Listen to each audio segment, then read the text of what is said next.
62 63 புதிய ஏற்பாடு கலாத்தியரின் புஸ்தகம் வாசிக்கலாம். 7 6 6வது ஏற்று 7 6 7 8 மன்னிக்கணும். மோசம் போகாதிருங்கள். தேவன் தம்மை பரியாசம் பண்ண ஒட்டார். மனுஷன் எதை விதைக்கிறானோ அதையே அறுப்பான். இப்போ கர்த்தருக்கு ஸ்தோத்திரம். நம்ம எல்லாருமே கர்த்தருடைய பிள்ளை.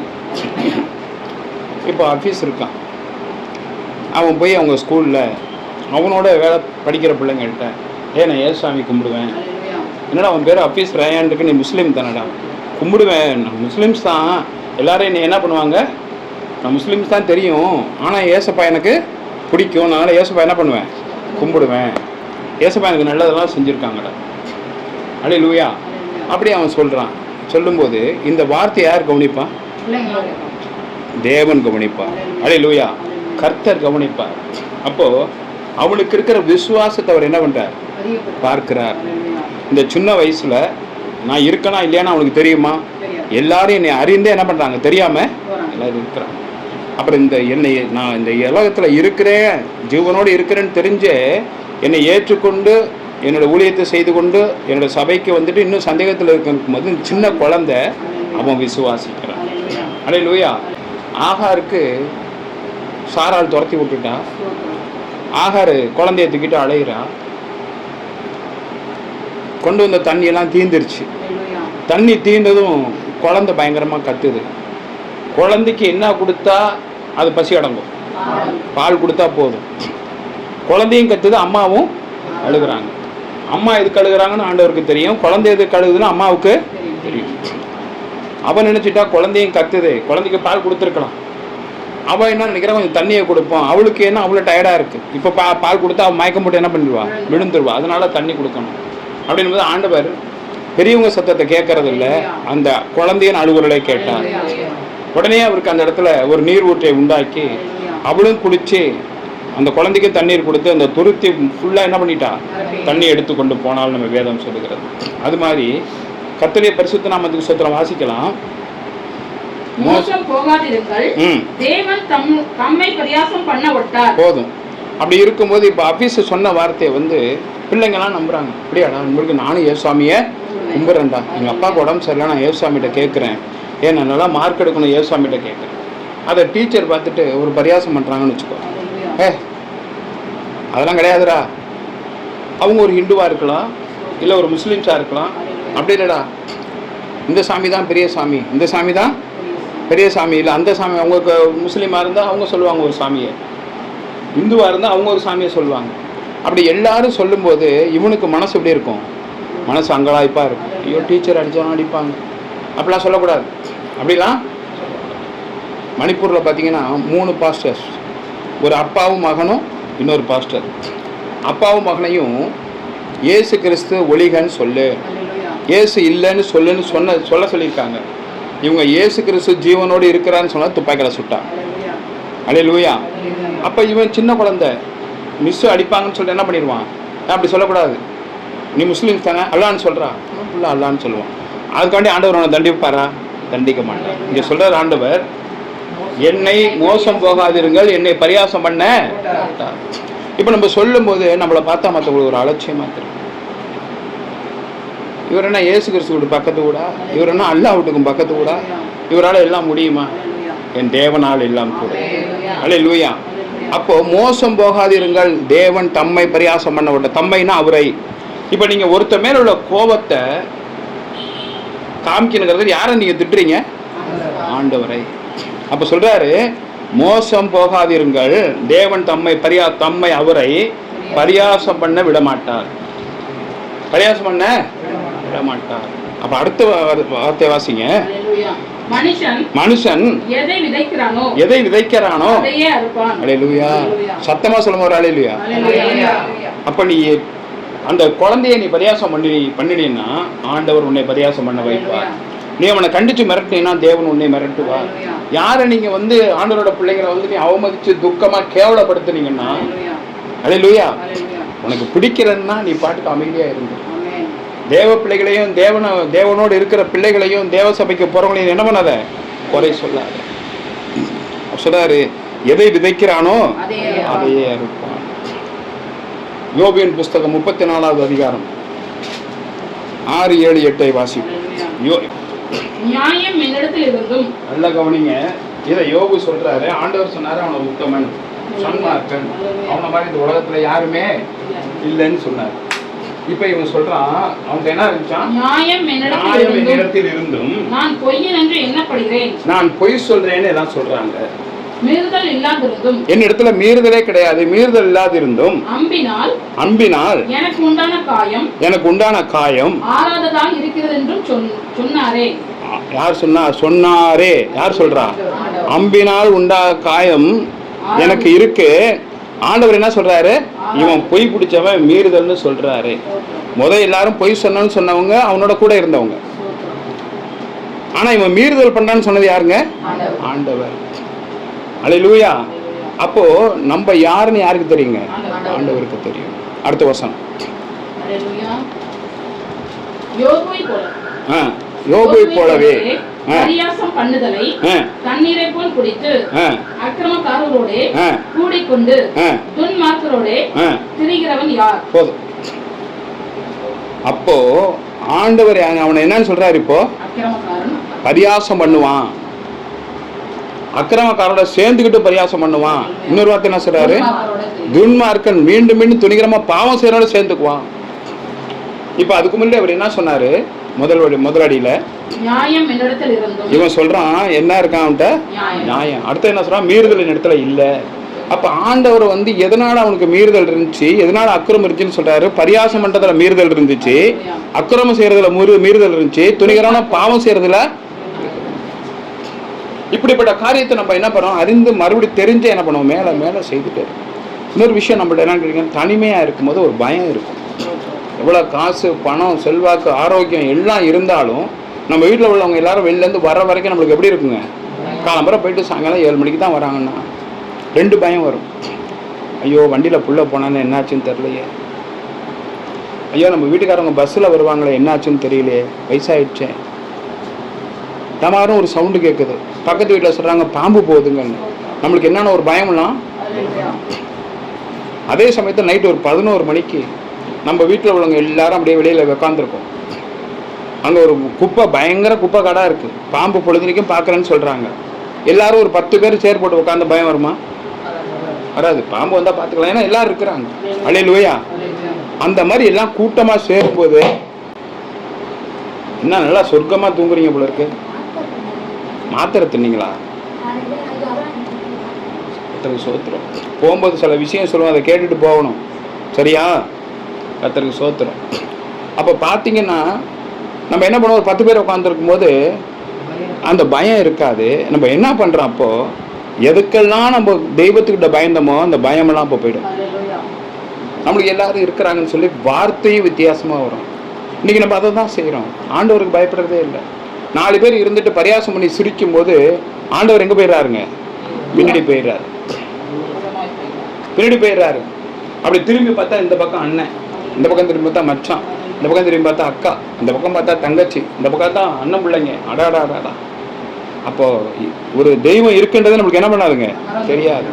மகனே மகளே எல்லாரும் போனதுக்கப்புறம் மறுநாள் காலம்பரை இல்லை மறுநாள் நைட்டு 11 மணிக்கு வரும்பாரு ஒரு பயம், அடி வயிற்றுக்குள்ளேருந்து வரும்பாரு.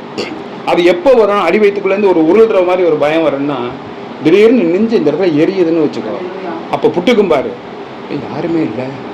நேற்று அக்கா, அண்ணன், தம்பி, அங்கே தங்கச்சிங்களோட கூட்டமாக இருக்கும்போது பார்த்தீங்கன்னா நமக்கு நெஞ்சு வலிக்கிறதே நமக்கு என்ன பண்ணாது? தெரியாது. அது சாதாரணமாக நம்ம சாப்பிட்டது எது கழிச்சு நெஞ்சு எரிஞ்சால் கூட ஆட்டோமேட்டிக்காக பார்த்து நமக்கு என்ன பண்ணிடும்? அப்போ ஆண்டவர் சொல்கிறாரு, நான் உன்னோடு இருந்தால் உனக்கு ஒரு குறையும் இல்லை. நான் உன்னோடு இருந்தால் ஒரு குறையும் இல்லை. உனக்கு விரோதமாய் உருவாக்கப்படும் எந்த ஆயுதங்களும் வாய்க்காதே போகும். இப்போ என்ன சொல்கிறாரு? அவன் என்ன பண்ணுறான்? எல்லாரையும் பரியாசம் பண்ணுறான். அவன்கிட்ட 5000 ஒட்டகம், 3000 ஆடுகள், 4000 ஏர்மாடுகள், ஏகப்பட்ட வேலைக்காரவங்க, மனைவி, 10 பிள்ளைங்க இருந்தாங்க. இவன் இந்த பண்ணினது என்ன? துன்மார்க்கனோட சேருவான், அக்கிரமக்காரனோட சேருவான், பரியாசம் பண்ணுவான். இந்த 3 காரணத்தை ஆண்டவர் கண்டிச்சுக்கிட்டே இருந்தார். பிள்ளைங்களை கண்டிக்க மாட்டான், எல்லாத்தையும் அழித்து போட்டார். அப்போ எதை விதைக்கிறானோ அதையே அறுப்பான். மோசம் போகாதிருங்கள். அப்படிப்பட்ட பாவ கிரியைகளை நீங்க செய்ய செய்ய, தவறுகள் செய்ய செய்ய, அக்கிரமம் செய்ய செய்ய, பாவம் செய்ய செய்ய உங்களுக்கு என்ன நடக்கும்? ஆண்டவரோட தண்டனை கிடைக்கும். அது எப்படின்னா சைலண்டா வரும். சைலண்டா வரும். ஒரு வாழைக்காய் நல்லா காயில்ல வாழைக்காயில ஒரு ஊசியை குத்துனீங்க, ஊசி என்ன பண்ணிடும்? வளையிறனா சத்தம் கேட்கும். ஒரு நல்ல அழுத்தம் உள்ள ஒரு மாங்காய் ஒரு கத்தியை வச்சு விட்டீங்கன்னா ஒரு சவுண்டு கேட்கும். ஆனால் வாழைப்பழத்துக்குள்ள ஒரு கத்தி வச்சு குத்துனா சத்தம் கேட்குமா? அந்த மாதிரி ஆண்டவர் நம்மளுக்கு செய்கிற தீம்பு அப்படியே அழகாக உள்ள வந்து தேவநாமத்துக்கு மகிமை உண்டான்னு ஜெபிக்கிறேன். அதனால எடுத்து வைக்கிற அடியிலையும் பேசுகிற வார்த்தையில நம்மளுக்கு எப்பொழுதுமே என்ன வேணுங்க? ஒரு அடக்கம் வேணும், ஒரு பயம் வேண்டும். யாரை பேசுகிறோம், எதுக்காண்டி பேசுகிறோம், என்ன பேசுகிறோம், அப்போ நம்ம எல்லாரோடையும் சேர்ந்து இருக்கும்போது ரொம்ப கவனமாக இருக்கும். ஒருத்தங்க தவறாக பேசும்படியெல்லாம் பேசாது. நம்ம வாயில் அந்த வார்த்தை வரக்கூடாது. நம்மளை ஆண்டவர் பார்த்து கொண்டு இருக்கிறார். அப்படி நீ கண்டிக்க முடியல, அவங்கள்ட்ட சொல்ல முடியல, நீ மனசுக்குள்ள ஆண்டவரை இப்படி பேசுகிறாங்களேப்பா, நான் இந்த இடத்த விட்டு என்ன பண்ணுறேன், எந்திரிச்சு போயிடுறேன், எனக்கு விடுதலை வாங்கி கொடுங்க, என்னை விடமாட்டாங்க, நான் இங்கே சேரக்கூடாது அப்படின்னு சொன்னீங்கன்னா உனக்கு நல்ல தீர்க்காயுசர் உன்னை அழைச்சிட்டு போயிடுவேன். நீனும் சேர்ந்து குமாரம் அடிச்சுட்டு அவங்களோட சேர்ந்து இருந்தீங்கன்னா ஒரு சின்ன ஒரு நெருடல் வரும். ஐயோ நம்ம ஆண்டவர் பிள்ளை இப்பெல்லாம் பேசக்கூடாது, டபுள் அர்த்தத்தில் பேசுகிறோம் அப்படின்னு ஒரு நெருடல் வரும். இந்த நெருடல் யாருங்க கொடுக்குறா? வானத்தையும் பூமி விட தாண்டவர். அப்போ நம்ம ஒரு பயம் வரும்போது நீ மன்னிச்சிருங்கப்பா, நான் கொஞ்சம் என்ன பண்ணிட்டேன், மாறிட்டேன். ஆண்டவர் யாரையுமே அடிப்பாரா? யாரையும் திட்டுவாரா? யாரையும் கோபப்படுவாரா? ஆண்டவர்கிட்ட நியாயம் விசாரிக்கிறதுக்கு மரித்து போன பிசாசு ஆண்டவர் வந்து கேட்பான். அவனை மட்டும் கண்டிக்க மாட்டேன் விட்டீங்க, அவனை மட்டும் பாதாளத்தில் விட்டீங்க, என்னை கொண்டு பாதாளத்தில் விட்டீங்க, என் தங்கச்சி கொண்டு பாதாளத்தில் போட்டீங்க, இப்போ இவ்வளோ தப்பு பண்ணுறாங்க, அவங்கள மட்டும் ஒன்றும் செய்ய மாட்டேங்கிறீங்க, அவங்கள மட்டும் கண்டிக்க மாட்டேங்கிறீங்க. ஆண்டவர் நீதி செய்கிற நியாயாதிபதி. அப்படி அமைதியாக இருந்த ஆண்டவரே இந்த பூமியில் வந்து மாமிசத்தில் பிறந்ததுனால சாட்டை எடுத்து என்ன பண்ணார்? சர்ச்சுக்குள்ளே புறாவித்தவங்க எல்லாத்தையும் போட்டு என்ன பண்ணிட்டாரு? அடித்து போட்டுட்டு கிட்டத்தட்ட பார்த்தீங்கன்னா 3 மணி நேரம் முழங்கால நின்று கண்ணீர் விட்டுருக்கிறார். நான் அப்படி தவறு செய்துட்டேன். ஆனாலும் ஆண்டவர் சொல்லுறார், கடிந்து கொண்டு எச்சரித்து புத்தி சொல்லு, அப்பதான் நான் உனக்கு கொடுத்த அந்த ஆளுமையை நான் நிறைவேற்றுவேன். அந்த ஆசீர்வாதம் கடிந்து கொண்டு எச்சரித்து புத்தி சொன்னாதான் அவங்க என்ன பண்ணுவாங்க? மனம் திரும்புவாங்க, இல்லைன்னா மனம் திரும்ப மாட்டாங்க என்று சொல்லி ஆண்டவர் சொல்லுகிறார். இப்படிப்பட்ட அநேக காரியத்தில் நம்ம காரியத்தில் எப்படி இருக்கணும்? கவனமாக இருக்கணும். தேவநாமத்துக்கு மகிமை. 8வது வசனம். கூடிக்கொண்டு துன்மார்க்கரோடே திரிகிறவன் யார்? அல்லேலூயா. அக்கிரமக்காரரோட கூடிக்கொண்டு துன்மார்க்கரோடு திரிகிறவன் யார்? அப்போ அதனால நம்ம வந்து பரியாசம் பண்ணக்கூடாதுன்னு இல்லை. ஒரு 4-5 பேர் உட்காந்துருக்கோன்னா யாரையும் என்ன பண்ணக்கூடாது? பரியாசம் பண்ணக்கூடாது. ஒருத்தவங்க கருப்பாக இருப்பாங்க, ஒருத்தவங்க குண்டாக இருப்பாங்க, ஒருத்தவங்க குள்ளமாக இருப்பாங்க, ஒருத்தவங்க ரொம்ப நெட்டையாக இருப்பாங்க, ஒருத்தவங்க ஒல்லியாக இருப்பாங்க.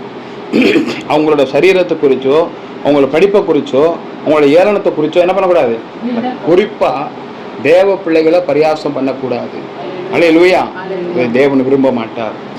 சும்மா ஒரு சிரிப்பு ஒரு புக்கில் வருது, இல்லை ஒரு இதில் ஒரு சிரிப்பு வருது, அதை சொல்லி என்ன பண்ணலாம்? யார் மனசும் புண்படாமல் சிரிக்கலாம், அது தப்பே கிடையாது. இது வாசிக்கலாம். யோபு, இந்த கலாத்தியர்ல 8 வாசிங்க. 7க்கு அப்புறம் 8.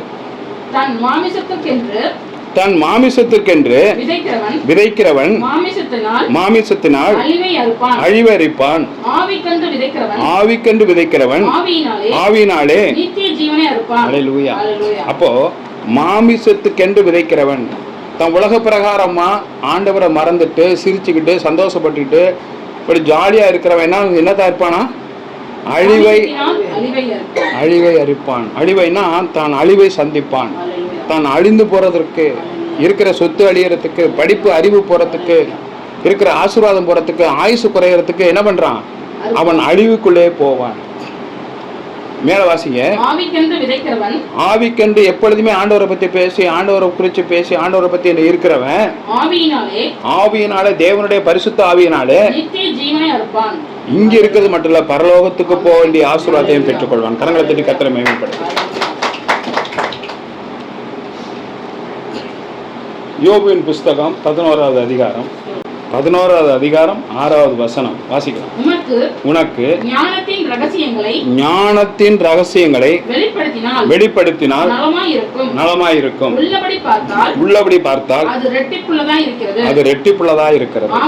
ஆகையால் உம்முடைய அக்கிரமத்துக்கு ஏற்றபடி தேவன் உம்மை தண்டிக்கவில்லை என்று அறிந்து கொள்ளும். நம்ம பாவமே செய்யலைன்றவங்க கைத்துக்கு பார்ப்போம். யார் மனசையும் நான் புண்படுத்தலை, யாரையும் வேதனைப்படுத்தலை, நான் எந்த பாவமும் செய்யலை அப்படிங்கிறவங்க கைத்துக்கு பார்ப்போம். யாருமே இருக்க முடியாது. ஆண்டவர் சொல்றாரு, ஏன் நீ நல்லவன் சொல்ற? பரிசுத்த ஆவியானதை தவிர இந்த உலகத்துல யாருமே நல்லவன் இல்லைன்னு சொல்லிட்டு மத்தேயு 12:33 ஆண்டவர் சொல்லுகிறார். அல்லேலூயா. மத்தேயு 12:33 ஆண்டவர் சொல்லுகிறார். இங்க வந்துருங்க. இடம் இல்லை. கர்த்தருக்கு ஸ்தோத்திரம். இப்போ ஆண்டவர் சொல்றாரு, யாருமே இங்க நல்லவன் கிடையாது. நானே நல்லவன் இல்லை, பிதாவாகிய தேவனை தவிர யாருமே நல்லவன். அப்படி ஆண்டவர் சொல்லும்போது கர்த்தருடைய பரிசுத்த நாமத்துக்கு ஸ்தோத்திரம். இந்த இடத்துல மறுபடியும் வாசிங்க 11:6.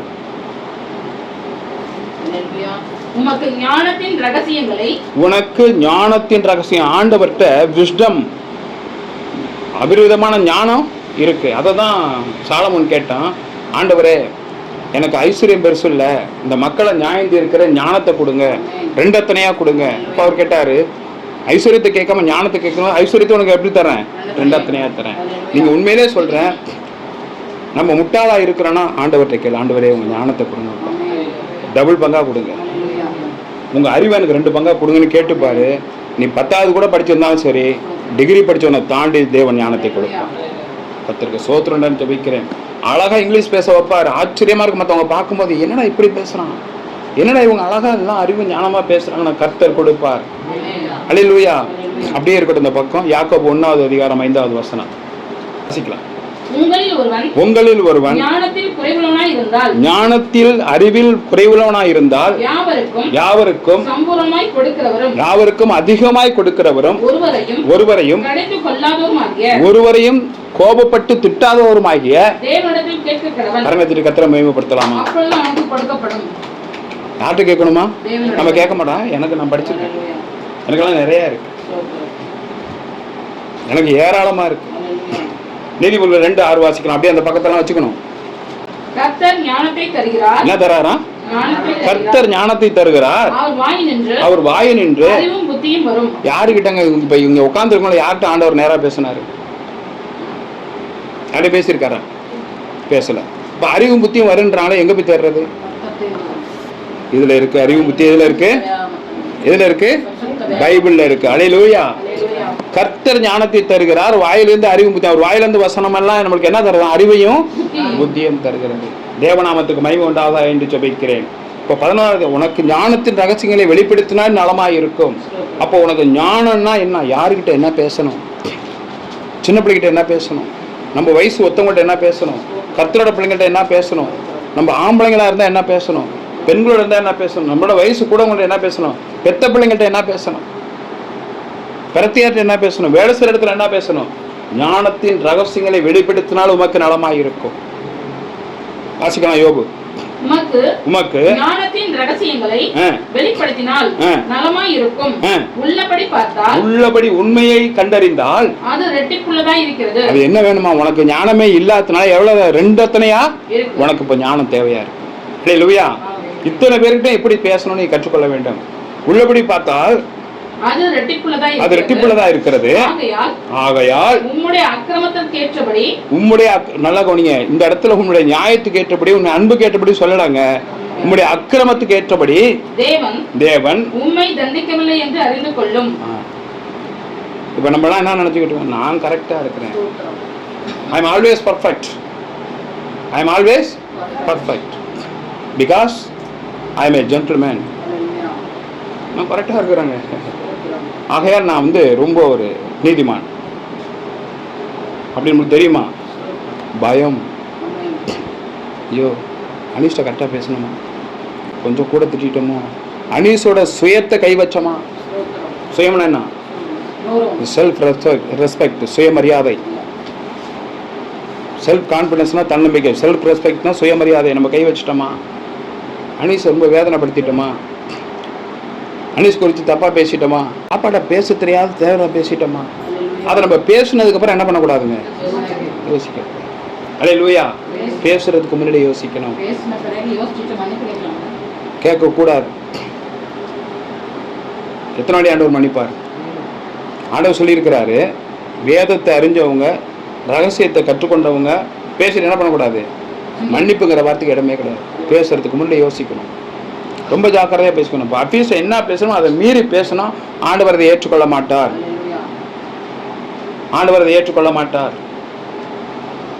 இப்போ சாப்பிட்டு என்ன பேசணும் அவ்வளோதான். அல்லேலூயா. எல்லாம் தெரிஞ்ச ஏகாம்பரம் முதலியார் நான் எல்லாத்தையும் என்ன பண்ணக்கூடாது, பேசக்கூடாது. ஆஃபீஸ்கிட்ட என்ன பேசணுமோ அவ்வளோதான் பேசணும். தேவன் அப்படிதான் நம்மளுக்கு கொடுத்த ஞானத்தை பெருக பண்ணுவார், நம்மளுடைய வார்த்தைகளை பெருக பண்ணுவார், நம் தேவைகளை சந்திப்பார். ஆகையால் உம்முடைய அக்கிரமத்துக்கு ஏற்றபடி தேவன் உம்மை தண்டிக்கவில்லை என்று அறிந்து கொள்ளும். போதும். அப்ப நம்ம என்ன பண்ணணும், நம்ம செஞ்ச பாவத்துக்கெல்லாம் நம்மளுக்கு என்ன பண்ணல, தண்டனை கிடைக்கல. ஆனா கிடைக்குமா கிடைக்காதா? கண்டிப்பா கிடைக்கும். அது எப்ப கிடைக்காம இருக்கணும்னா, இனிமேலுக்கு பாவத்தை என்ன பண்ணக்கூடாது, செய்யக்கூடாது. 30:24, 20:23 என்ன சொல்லுது எரேமியாவில், நீ கடைசி காலத்தில் உணர்ந்து கொள்வீர்கள், அவர் உக்கிர கோபம் தனியாது, நன்றாய் உணர்ந்து கொள்வீர்கள். ஐயோ எந்திரிக்க முடியலையே, ஐயோ காலை வலிக்குதே, பாத்ரூம் போனால் எந்திரிக்க முடியலையே, காலம்புரை படுத்து இருந்துச்சா 100 பேர் போட்டு மிதிச்ச மாதிரி இருக்கு, எது கழிச்சுக்கிட்டே இருக்கு, எப்போ பார்த்தாலும் விக்கல் வந்துக்கிட்டே இருக்கு, உட்காந்தா முழங்கால் வலிக்குது. இதெல்லாம் எப்படிங்க வருது? எல்லாம் நாக்கு தொட்டு பாருங்க, இருக்கான்னு நாக்கு இருக்கா? அந்த துமுறு தண்டமாக பேசுறது. அல்லேலூயா.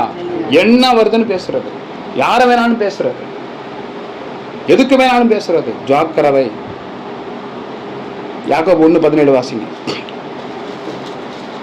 நன்மையான எந்த ஈவும், நமக்கு வேண்டிய நன்மைகளும், எந்த ஈவும், பூரணமான எந்த வரமும், அதிகமான நம்மளுக்கு ஆசீர்வாதமும் பரத்திலிருந்து உண்டாகி, ஆண்டவர் தங்கி இருக்கிற தேவாதி தேவன் தங்கி இருக்கிற பரத்திலிருந்து உண்டாகி, ஜோதிகளின் பிதாவினிடத்திலிருந்து, பரிசுத்த ஆவியானவர் இடத்திலிருந்து இறங்கி வருகிறது, நமக்கு இறங்கி நம்மை நிரப்புகிறது. அல்லேலூயா.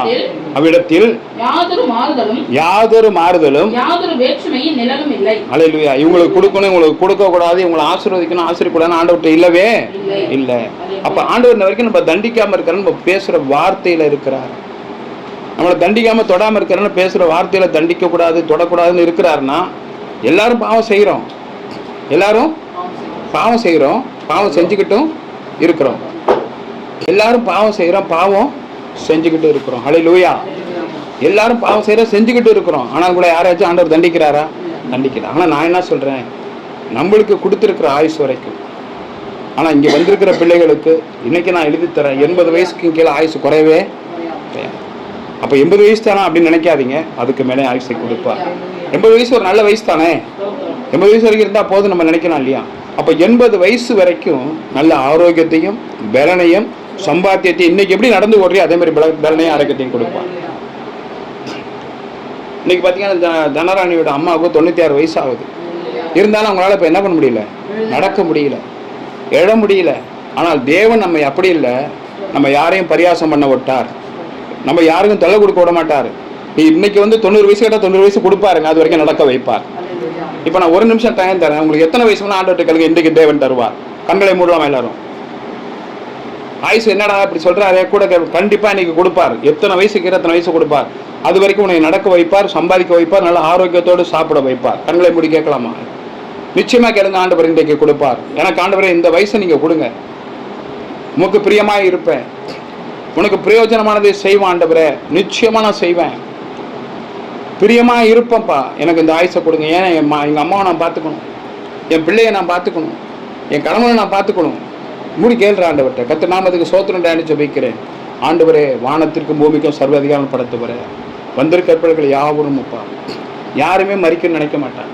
ஆனாலும் கூட ஒரு பலகீனம் இல்லாமல், ஒரு நாசமோசம் இல்லாமல், பயத்தின் ஆவியை எடுத்து போட்டு வந்த பிள்ளைகள் எல்லாருக்கும் தீர்க்காயுசை கட்டளையிடும்படியாக ஜெபிக்கிறேன். பிள்ளைகளை நிறைவான ஆசீர்வாதத்தை தந்தரும்படியாக ஜெபிக்கிறேன். அவங்க கையிட்டு செய்கிற எல்லா வேலையும் ஆசீர்வதிக்கும்படியாக ஜெபிக்கிறேன். கர்த்தர் ஆசீர்வதிப்பாரா? கர்த்தருக்கு ஸ்தோத்திரம் ஜெபிக்கிறேன். யோபுவின் புஸ்தகம் 11:3 வசனம், 11 அதிகாரத்தில் 3 வசனம். பாக்கி எல்லாத்தையும் விட்டுறலாம்.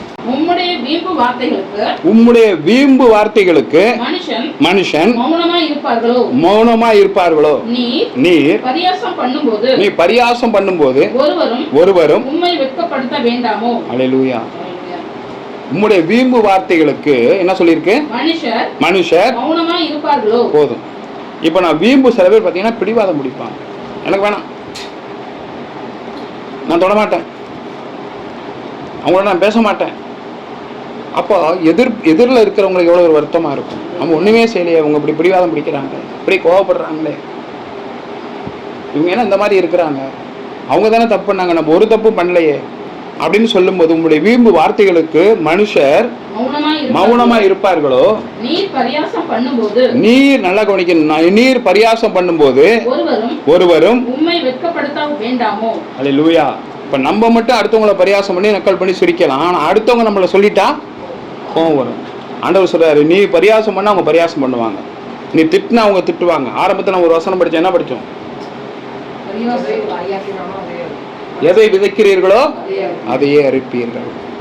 தேவன் தம்மை பரியாசம் பண்ண விட்டார், எதை விதைக்கிறானோ அதையே அறுப்பான். அதில் ரொம்ப ரொம்ப ரொம்ப ரொம்ப கவனமாக இருக்கணும். அவங்க உனக்கு செய்யணும்னு அவங்க செய்யவே இல்லை, எல்லாருக்கும் கொடுக்க. அவங்க என்ன செய்வாங்க, எல்லாம் வந்தால் சாப்பிடுவாங்கன்னு சாப்பிட்றாங்க. நம்மளுக்கு சாப்பிட்டா ஒத்துக்காது, இல்லை சாப்பிட்றது பிடிக்காது சில பேருக்கு. அல்லேலூயா. அப்போ நம்ம என்ன சொல்லணும்?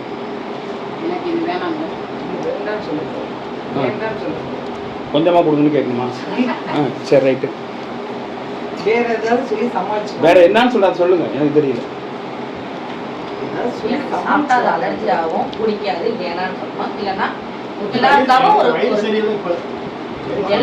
அப்ப எதுவுமே எனக்கு தின்னாம போயிடும்.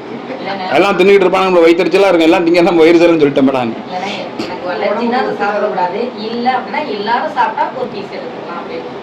அதான் நம்மளுக்கு பிடிக்கல. அது நம்ம வீட்டில் தான் கேட்க முடியும், வேற யாராச்சும். அல்லேலூயா. இப்போதாங்க நான் சாப்பிட்டுட்டே வந்தேன், வயிறு ஃபுல்லாக இருக்கு, கொஞ்சம் நேரம் செஞ்சு சாப்பிட்றேன், நான் போகும்போது முடிஞ்சு போச்சு.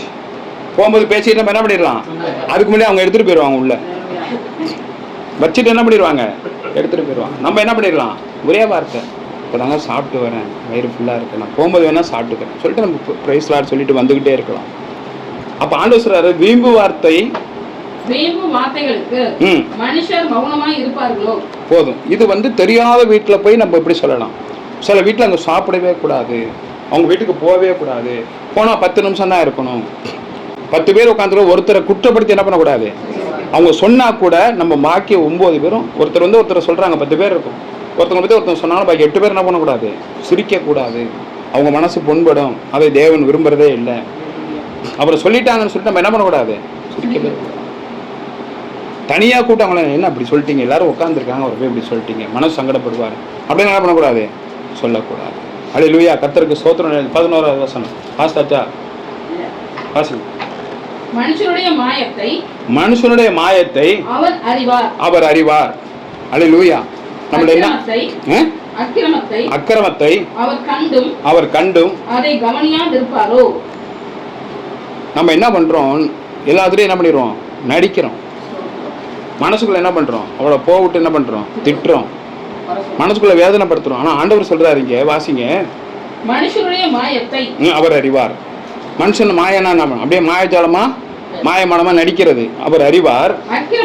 அக்கிரமத்தை அவர் கண்டும் அதை கவனியாதிருப்பாரோ. அல்லேலூயா. அப்ப நம்ம பண்ற மீறுதலையோ அக்கிரமத்தையோ வீம்பு வார்த்தையோ என்ன பண்ணுவாரு, கவனிக்காம இருக்கவே இல்ல. ஓஹோ, நீ இப்படி பண்றியா, மனைவி கிட்டே நீ வீம்பு பிடிக்கிறியா, கணவன்கிட்டே நீ வீம்பு பிடிக்கிறியா. தேவ பிள்ளைகள் வீட்டில் ஆண்டவரோட சபைக்கு எல்லாரும் வர்றாங்க, எல்லார்ட்டையும் அன்பா பேசுற, அவங்க வீட்டுக்கு போனா மட்டும் உனக்கு பிடிக்க மாட்டேது, நீ பர்சனலா கோவம் வச்சிருக்க. அப்போ உன்னோட ஆசீர்வாதத்தை என்ன பண்ணிடுற, நீ வீம்பு பிடிச்சிக்க, உனக்கு என்ன வரணுமோ அதை நிறுத்திடுவா. நம்மளுக்கு தெரியாது. நான் தான் கூப்பிட்டேன், தான் வந்தேன்ல, அவங்கள்ட்ட தான் பேசணும்ல, ஆனால் மனசுக்குள்ள என்ன இருக்குங்க, ஒரு வஞ்சனை, ஒரு வீம்பு. அந்த வீம்பும் பிடிக்கக்கூடாது, மன்னிப்பும் கேட்கக்கூடாது. அப்போ என்ன பண்ணுவாங்க, என்ன ஆசீர்வாதம் நீ முக்கியமாக எதிர்பார்த்து அதை ஸ்டாப் பண்ணிடுவார். சில பேர் பார்த்தீங்கன்னா சொந்த பந்த வீட்டுக்கு எல்லா வீட்டுக்கும் போவாங்க, ஒரு வீட்டுக்கு போக மாட்டாங்க, அந்த வீட்டு பக்கமே போக மாட்டாங்க, எனக்கு அவளை கண்டா பிடிக்காது. அல்லேலூயா.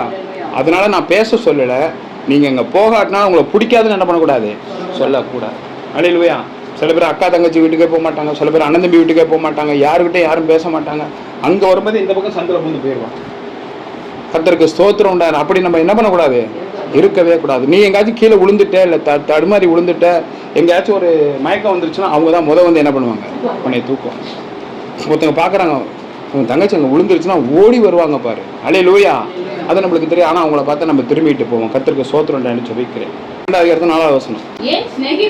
என் சிநேகிதரால் நான் நிந்திக்கப்பட்டு தேவனை நோக்கி பிரார்த்திப்பேன். அவர் எனக்கு மறு உத்தரவு அருள்வார். உத்தமனாகிய நீதிமான் பரியாசம் பண்ணப்படுகிறான். நம்ம 34:7 என்னங்க படிச்சோம்? யோபு 34:7 என்ன பண்ணோம்? யோபு போல பரியாசம் பண்றது யாருமே தண்ணீர் போல பரியாசம் பண்ணுமா? இங்க யோபு என்ன சொல்றான் பாருங்க. என் சிநேகிதரால் நான் நிந்திக்கப்பட்டு அவன் சிநேகிதர்கள் இவனை பரியாசம் பண்ணா ஆண்டவர்ட்ட ஒப்பு கொடுப்பான். அல்லேலூயா. தேவனை நோக்கி பிரார்த்திப்பேன். அவர் எனக்கு மறு உத்தரவு அருள்வார். உத்தமனாகிய நீதிமான் அல்லேலூயா. இவன் உத்தமனா? இவன் எல்லாரையும் பரியாசம் பண்ணுவானா? இவனை பரியாசம் பண்ணா அவனுக்கு பிடிக்காது. அவன் பரியாசம் பண்ணதால தான் அவன் மனைவி, பிள்ளைங்க, ஆடு, மாடு, ஒட்டகம் எல்லாத்தையும் என்ன பண்ணான்? இழந்து போனான். சில பேரை பாருங்க, காரணமே நம்ம பிடிக்காது. அவங்கள விட்டு விலகி போயிட்டே இருப்போம். ஒரு காலத்தில் அவங்களோட சிநேகமா இருந்திருப்போம், பாசமா இருந்திருப்போம். டக்குன்னு அவங்கள வெறுத்து ஒதுக்குவோம். கேட்டால் கொலை பண்ணுறவங்களோட ஒரு காரணம் சொல்லுவான். அப்படி சொல்லவே கூடாது. இத்தனை நாள் நம்மகிட்ட பழகினாங்களே, இத்தனை நாள் நம்மகிட்ட அன்பா இருந்தாங்களே, இப்போ பேச மாட்டேங்கிறாங்களே, நம்ம என்ன தப்பு பண்ணோம்? எல்லாத்திலையும் பேசுகிற மாதிரி அவங்கள்ட்ட 2 வார்த்தை பேசினா அவங்களுக்கு ஒரு ஆறுதலா இருக்கும். கர்த்தர் நாமத்துக்கு ஸ்தோத்திரம் ஜெபிக்கிறேன். 5வது வசனம். 12:5. ஆபத்துக்குள்ளானவன் மறுபடியும் வாசிங்க. ஆபத்துக்குள்ளானவன் சுகமாய் இருக்கிறவனுடைய நினைவு. நல்லா கேட்டுங்க. ஒருத்தனுக்கு ஆபத்து வந்துருச்சு, நோயில இருக்கிறான், முடியாம இருக்கிறான். ஆனா சுகமா ஒருத்தர் இருக்கிறான். அவன் நினைவுல என்ன அடைகிறான்? யாருக்காச்சும் அர்த்தம் புரிஞ்சா சொல்லுங்களா பாப்போம். எனக்கு தெரியல. ஒரு நிமிஷம் சொல்லுப்பா. ஒருத்தனுக்கு முடியல, சுகமா இருக்கிற மனதிலே அவன் இகழ்ச்சி அடையப்படுகிறான். இப்போ நீ நல்லா இருக்க, நான் உடம்பு முடியாம இருக்கேன், நீ என்னை பார்த்து உன் மனசுல நீ என்னை பார்த்து சந்தோஷப்படுற. இப்போ புரியுதா? என்னை பார்த்து நினைக்கிற, உனக்கு வேணும். சுகமாய் இருக்கிற நினைவிலே முடியாதவன் இகழ்ச்சி அடைகிறான். உனக்கு வேணும். நட்டுக்கிட்டியா? உங்க பாஷையில என்ன ஆயிட்டியா? நட்டுக்கிட்டியா? படுத்துக்கிட்டியா? அவனுக்கு வேணும் தான். ரொம்ப பேசுவான், அதான் மாட்டிக்கிட்டான். அப்படி சொல்லாதேங்கிறார் ஆண்டவர். அல்லேலூயா. அவனுக்கு முடியாத அந்த நிலை நமக்கு வரதுக்கு எவ்வளவு நேரம் ஆகும்? மறுபடியும் வாசிக்கலாம். ஆபத்திலே அகப்பட்டவன் சுகமாய் சந்தோஷமாய் இருக்கிறவனுடைய நினைவிலே அவன் ஆபத்தில் இருக்கிறவன் இகழ்ச்சி அடையப்படுகிறான். காலில் இடறுகிறவனுக்கு இது நேரிடும். நல்லா கேட்டுக்கோ. இப்ப எவன் ஒருத்தன் முடியாதவனை பார்த்து சந்தோஷப்படுறானோ அவன் ஒரு நாளைக்கு கால் இடறி என்ன பண்ணிடுவான்? இதுல விழுவான். இதெல்லாம் படிக்கிறதுக்கு அதிக ஞானம் வேணும். அல்லேலூயா. அப்ப இவனுக்கு ஒரு நாளைக்கு நேரிடும் போது அடுத்தவனை பார்த்து என்ன பண்ணாது? அவனுக்கு நல்லா வேணும். என்ன நல்லா இருந்தான், இங்கடி சர்ன்னு கார்ல போனேன், சர்ன்னு பைக்கில் போனேன், இப்போ பெட்டில் படுத்துருக்கிற அப்படின்னு என்னைக்கு சொன்னியோ அடுத்த 18ஆம் நாள் நீ என்ன பண்ணுவ? பக்கத்து பெட்டில் நீ படுத்துட்டு பேசாதேங்கிறார் ஆண்டவர். இன்னைக்கு நம்ம எப்படிதான் பேசுறோம்? எல்லாரையும் வேதனைப்படுத்துறோம். கர்த்தருக்கு ஸ்தோத்திரம் நான் ஜெபிக்கிறேன். 9வது வசனம். இந்த முடிக்க பாருங்க. 2 வசனம். 9வது வசனம் 12. கர்த்தருடைய கரம் இதை செய்ததென்று இவைகள் எல்லாவற்றினாலும் அறியாதவன் யார்? போதும். இப்போ நல்லவன் தண்டிக்கப்படுறதும் முடியாதவன் இகழ்ச்சி அடைகிறதும், அந்த இகழ்ச்சி முடியாதவனை பார்த்து நல்லவன் சந்தோஷப்பட்டான்ல அவன் ஒரு நாளைக்கு கீழே விழுகிறதும் எல்லாத்தையும் செஞ்சது யாராம்? கர்த்தருடைய கரம் செய்கிறது. அது நம்மளுக்கு என்ன பண்றதுல? நீ என்னைக்கு அடுத்தவனை பார்த்து இழிவா பேசலையோ, என்னைக்கு நீ அடுத்தவனை பரியாசம் பண்ணியோ, உன்னை ஒருத்தன் பரியாசம் பண்றான். மோசம் போகாதீருங்கள், எதை விதைக்கிறானோ அதையே அறுப்பான். இதுதான் இதோட மூல கருத்தே. அப்படி என்ன செய்தியோ உனக்கு ஒரு நாளைக்கு கண்டிப்பா உண்டு. யாரை பரியாசம் பண்றியோ உண்டு, யாரை ஏமாத்துறியோ உனக்கு உண்டு, யாரை ஏமாத்திட்டு கர்த்தரோட பிள்ளைகளை ஏமாத்திட்டு எந்த காரியத்தையும் உனக்கு நிச்சயமா உண்டு. ஆண்டவர் சும்மாவே வைக்க மாட்டார். எப்படி பார்வோனை தண்டிச்சாரோ அதுல உள்ளங்கையில வரைஞ்சி வச்சிருப்பார். உனக்கு இப்ப டக்கு டக்கு டக்கு டக்குன்னு கடிகாரத்தில் அடிக்கிற மாதிரி அடிக்கும்பார். ஐயோ நம்ம தெரியாம பண்ணிட்டோமே. இப்படி பண்ணியிருக்க கூடாதோ, இன்னைக்கா நாளைக்கா நாளைக்கா அடுத்த நாளா, இன்னைக்கே மாட்டிக்குவோமா? நீ ஆண்டவர்கிட்ட இன்னைக்கு கேளு, நான் தெரியாமல் செஞ்சுட்டேன், அடுத்தவங்களோட வார்த்தையில் வாங்கிட்டேன், அடுத்தவங்களோட வார்த்தையை வாங்கி நான் செஞ்சுட்டேன், உண்மையை நான் வெக்கப்படுத்திட்டேன், என்னை அவமாக்கும்படி யார் மேல் நம்பிக்கை வைத்திருக்கிறாய்? ஆண்டவர் என்ன சொல்றாரு? என்னை அவமாக்கும்படி, என்னை அவமானப்படுத்தும்படி யார் மேல் நீ நம்பிக்கை வைத்திருக்கிறாய்? இந்த உலகத்துல வானத்தையும் பூமிப்படுத்த ஆண்டவரை தவிர நீ யாரை வேணாலும் அவமானப்படுத்து, ஆண்டவர் என்ன பண்ணாத? அவமானப்படுத்தாத. என்னை அவமாக்கும்படி, என்னை அவமானப்படுத்தும்படி யார் மேல் நம்பிக்கை வைத்திருக்கிறாய் என்று எரேமியா 27 அதிகாரத்தில் ஆண்டவர் கேட்கிறார். இன்னைக்கு நம்ம அதை தான் செய்யறோம். எவ்வளவு சொன்னாலும் கேட்க மாட்டேங்கிறோம். ஆண்டவர் தூக்கி அப்படி பின்னாடி வை. அவங்க சொல்லிட்டு போயிட்டாங்க, அவங்க செஞ்சிட்டாங்க, அவங்க ரொம்ப நல்லவங்க. அல்லேலூயா. உனக்கு ஒரு நாளைக்கு தட்டில் மணி அடிக்கிற சத்தம் என்ன பண்ணும்? கேட்கும். தேவநாமத்துக்கு மகிமை உண்டாகுன்னு சொல்லிக்கிறேன். எத்தனாவது வசனம் வாசிங்க? 10 வாசிங்க. சகல பிராணிகளின் ஜீவனும். நல்லா கவனிக்கணும் இந்த வசனத்தை. சகல பிராணிகள்னா எறும்புலேருந்து ஈலேருந்து ஊர்ற பிராணி, ஓனாங்கன்னா பள்ளி கிள்ளி எல்லாத்தையும் சொல்ற. சகல பிராணிகளோட உயிரும் மாமிசமான சகல மனுஷரின், உன்னையும் என்னையும் சொல்றாரு. இப்போ சகல மனுஷரின் ஆவியும் அந்த உயிர் ஜீவனும் அவர் கையில் இருக்கிறது. யாராச்சும் நான் அப்படியே சாதிச்சிருவேன் அப்படின்னு கை தூக்க பார்ப்போம். நான் நினைச்சேன்னா 10 பேரை வெட்டுவேன், 20 பேரை தூக்குவேன். நான் உட்காந்த இடத்துல ஒரு ஃபோன் கால் பண்ணேன்னாக்கா நட்டுக்குவேன் அப்படிங்கிறவங்க கை தூக்க பார்ப்போம். அவர் சொல்றாரு, சின்ன எறும்புலேருந்து உன்னை உண்டாக்குன உன்னோட ஜீவன் வரைக்கும் ஏன் கையில் இருக்குப்பா, நீ ஆடாத. சொல்லுவாங்க, ஒரு பழமொழி சொல்லுவாங்க, ஆடாத ஆட்டமெல்லாம் ஆடுறோம். இப்போ ஒருத்தன் புதுசாக வந்துட்டு ஆடிக்கிட்டு இருக்கான், தெரியுமா யாருன்னு? இப்போ ஆடிக்கிட்டு இருக்கான். அவனுக்கு ஒரு நாளைக்கு ஆட்டம் ஆடும். இப்போ ஆட்டம் கண்டுக்கிட்டு தான் இருக்கு. சீக்கிரமாக ஒத்த காலம் இல்லாமல் போயிடுவார். கர்த்தருக்கு சோத்திரம் உண்டு ஆயிடுச்சு. பயங்கரமாக ஆடுறாரு. கூட இருக்கிறவன் எல்லாம் அயோக்கியப்ப. சரி போட்டு கர்த்தருக்கு சோத்திரம் உண்டு ஆயிடுச்சு. மறுபடியும் வாசிங்க 10வது வசனம். சகல பிராணிகளின் ஜீவனும், சகல பிராணிகளின் ஜீவனும் மாமிசமான சகல மனுஷரின் ஆவியும், சகல மனுஷரின் ஆவியும் அவர் கையில் இருக்கிறது, அவருடைய கரத்திலே இருக்கிறது. அதனால நம்ம என்ன சொல்ற, பரியாசம் பண்ணாத, யாரையும் வேதனைப்படுத்தாத, யாரு சொல்றதையும் அவமதிக்காத. அவமதிச்சுட்டு போ, ஆனா ஆண்டவர் சொன்னதுக்கு அப்புறம் அவமதிக்காத. அது ஆண்டவர் விரும்ப மாட்டார். ஏன்னா உன்னோட ஜீவன் அவர் கையில் இருக்கிறது மறந்துடாத. நான் 3 மாதத்துக்கு ஒரு வாட்டி ஸ்கேன் பண்ணுவேன். சுகர் நார்மலாகவே இருக்குது, ஹார்ட் பீட் நல்லா வேலை செய்யுது. நான் ஸ்கேன் பண்ணால் சூப்பராக இருக்குது. ஸ்கேன் பண்ணுற ரிப்போர்ட்டில் பர்ஃபெக்டாக இருக்குது. 20 வயசு பையன் மாதிரி இருக்கீங்கன்னு சொல்லிட்டான். வெளியில் வந்து ஒருத்தன் டாடா ஏஸ்காரன் தூக்கிட்டானா எப்படி ஹார்ட் பீட் எப்படி இருக்கும்? ரிப்போர்ட் எடுத்து காட்டு போகாமல் அப்படி மிளகா படுத்துக்கிட்டு சங்கு ஊதிடுவான். அல்லேலூயா. கர்த்தருக்கு பயப்படனா சங்கு. வீட்டை விட்டு ஹாஸ்பிட்டல்லேருந்து வெளியில் அடுத்து வந்த நிமிஷம் டாடா ஏஸ்காரன் தூக்கணும்னா அவன் முடிஞ்சு போச்சு உன்னோட பர்ஃபெக்டான ஸ்கேன் ரிப்போர்ட். நீ அப்போ யாருக்கு பயப்படணும்? வானத்தையும் பூமிப்படுத்த இறைவனுக்கு பயப்படணும். நீ பயந்து வாழ்ந்தீங்கன்னா தேவன் உன்னை ஒரு குறைய விட மாட்டார். எத்தனை வயசு உனக்கு வயசே தெரியாது, பார்த்துக்கோ. உன்னை பார்க்கும்போது உனக்கு இத்தனை வயசானு கூட கேட்குறவங்க கூட ஆச்சரியப்படுவாங்க. தேவன் உனக்கு நல்லதே நடக்கட்டும், தேவனுடைய ஆசீர்வதிப்பாங்க. கடைசி வசனம் யோபின் புஸ்தகம் 11வது அதிகாரம் 17வது வசனம். கடைசி. அப்பொழுது உம்முடைய ஆயுசு காலம் பட்ட பகலை பார்க்கிலும் பிரகாசமாய் இருக்கும். இருள் அடைந்திருக்கிற நீ விடிய காலத்தை போய் பளிச்சுன்னு இருப்பாய். அவ்வளவுதானா? கர்த்தருக்கு ஸ்தோத்திரம். மறுபடியும் வாசிக்கலாம். அப்பொழுது போதும். எப்பொழுதுங்க? பரியாசம் பண்ணாம, யாருக்கும் துரோகம் பண்ணாம, ஆண்டவர் வார்த்தையை புறம்பே தள்ளிப்படாம ரொம்ப கவனமா இருக்கணும். இன்னைக்கு நான் உனக்கு எச்சரிக்கிறேன். ஆண்டவர் வார்த்தையை தூக்கி போட்டு மனுஷன் வார்த்தையை கேட்டீங்கன்னா உனக்கு மணி அடிப்பார். அல்லேலூயா. கர்த்தருக்கு ஸ்தோத்திரம். உங்களுக்கு ஒரு சாட்சி வந்துச்சு கோயம்புத்தூர்ல, எல்லாரும் கேட்டீங்கன்னு நினைக்கிறேன். ஆண்டவர் ஒரு ஸ்தானாதிபதியை உருவாக்கி வச்சிருக்கிறான். அவர்கிட்ட ஒரு தாளந்து கொடுத்தாலும் அது நடைபெறும். 3.5 மாதம் சாப்பிடாம 8 பாஸ்ட் ஜெபம் பண்ணி கோயம்புத்தூர்ல காவேரி ஆஸ்பத்திரியில் வச்சிருந்து டாக்டர் ஒன்றும் செய்ய முடியாமல் ஒரே ஒரு ப்ரேயரில் ஒரு டம்ளர் தண்ணியில் 3 மாதத்துக்கு அப்புறம் சாப்பிடாம கிடந்த பொண்ணு சாப்பிட்டுச்சு. இப்போ சாட்சி சொன்னதை கேட்டீங்க. நான் பண்ண ப்ரேயர். அல்லேலூயா. என்னால் இல்லை, தேவனால் எல்லாம் கூடும். ஆண்டவர் வார்த்தையை புறம்பே தள்ளாத, பரியாசம் பண்ணாத, யாரையும் போட்டு கொடுக்காத, தனியாக உட்காந்துட்டு யாரை பற்றி அவமரியாதையை பேசாத, குறிப்பாக ஆண்டவரை அவமதிக்காத. அல்லேலூயா. அப்படி வாசிக்கலாம். உம்முடைய ஆயுசு காலம் பட்ட பகலை பார்க்கலாம். போதும். இப்போ நம்ம முன்னாடி எல்லாத்தையும் கேட்டேன், எத்தனை வயசு உங்களுக்கு வேணுமோ கேட்டுக்கங்கன்னு சொன்னேன்.